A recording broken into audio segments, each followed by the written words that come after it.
8. klassis tegelesime eelmisel tunnil telefonikõnedega ja telefonivestlustega, et kuidas alustada, kuidas lõpetada, kuidas infot küsida ja nii edasi, et siis mängisime soojendusharjutuseks sellise sõnumite saatmise mängu. Minul oli esitlus ette valmistatud, kus on siis erinevad lühendid, mida õpilased kasutavad üksteisele sõnumeid saates.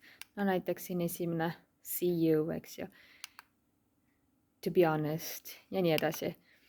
Kõigepealt ma jagasin õpilased 4 rühma ja andsin igale rühmale ühe selle buzzeri. Need 2 on mul tellitud Amazonist, need peaks olema minu arust Tigerist. Et enne mul olid ühed teised värvilised ka, aga need läksid katki.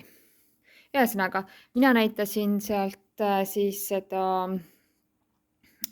lühendit ja see tiim, kes kõige esimesena siis nuppu vajutas, sai pakkuda.